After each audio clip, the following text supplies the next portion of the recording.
কি রে মামা, কি অবস্থা? কি অবস্থা? এই তো আলহামদুলিল্লাহ। তো গরু টরু কিনে হয়েছে? 2 লক্ষ টাকা দিয়ে একটা গরু কিনছি। 2 লক্ষ? আরে 2 লক্ষ টাকা কি রে? আমি তো 3.5 লাখ টাকা গরু কিনছিলাম।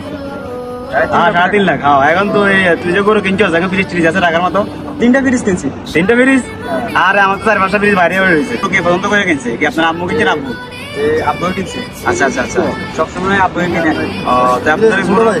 হ্যাঁ ভাই। আসসালামু আলাইকুম ভাই, কি অবস্থা ভাই? তোমরা কোথায় বড় বড় করে দাম বলছিস কি সমস্যা?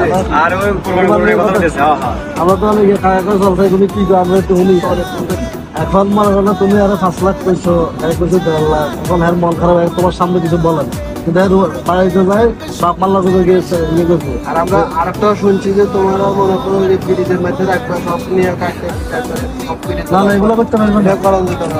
3টা ভাগ করে ওয়াজ করে ওইটাকে গরিবের হক যেটা ওইটা আলাদা একবার করে দিয়ে তোমার দিতে। একবার গরিবের হক ঠিক আছে, যারা- আরেকবার আত্মীয় স্বজনের মধ্যে যারা গরিব আছে এদের মানে আমরা তো চাই বেগিন ফিরিয়ে ঢুকে আলাইতাম আমরা সব খাই না এটা হলো না আমাদের দেশে দেখলাম তো অনেকে আছে ফ্রিজে রাখি আর কোরবানি দিলে কারো দেয় না।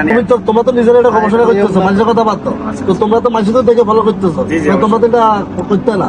তাহলে আমরা দেখার কারণে তো তোমরা এগুলো এখন গবেষণা করছো, কিন্তু এগুলো আসলে এগুলো ইসলামের কিছু এগুলো না।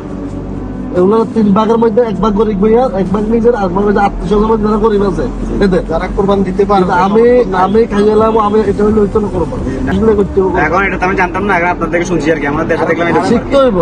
এক্সাম্পল এখন আমার আল্লাহ আমাকে তৌফিক দিচ্ছে, আর তো লোকেরা দেয় নাই, তো আমি আর ফালা দিতে পারবো না।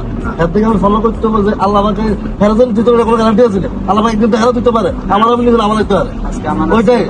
তো তুমি 5 লাখ টাকা দিয়েছো 1.5 লাখ টাকা দিয়ে আমার একদিন 5 লাখ টাকা 1 লাখ টাকা দিলে চাইতে না সবার ইয়ে। তো এগুলা কই না কোরবান আল্লাহ রাজি খুশি না দিও, মানে 2 লাখ দিন হইছো 5 লাখ দিন যেগুলো মানুষের বলার দরকার নাই ওগুলা বললো ইয়ে হইব আল্লাহ রাজি দিই। সবাইকে অগ্রিমিত শুভেচ্ছা, ঈদ মোবারক। ইনশাল্লাহ ঈদ তো ভালো গেছে আপনারা সবাই জানেন।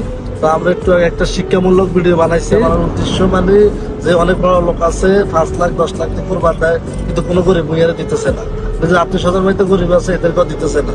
কোরবানিটা দেওয়া হয়েছে একমাত্র আল্লাহকে রাজি খুশি করার জন্য। কেউ যে একটা গরিব আইছে আর ঘর নাই দুয়ার নাই আইসে আপনার কাছে, আর যারা কাজ করতেছে কোরবানির মাংস কাটতেছে এদের হক আগে দিয়ে দিবেন, এদের টাকা দিবেন তাহলে গোস্ত দেওয়ার চেষ্টা করবেন এদেরকে, কিন্তু এদের হকটা দিয়ে দিবেন আগে। তো আসসালামু আলাইকুম, সবাই ভালো থাকেন এবং আমাদের পেজটা ফলো দিয়ে সাহায্য থাকবেন।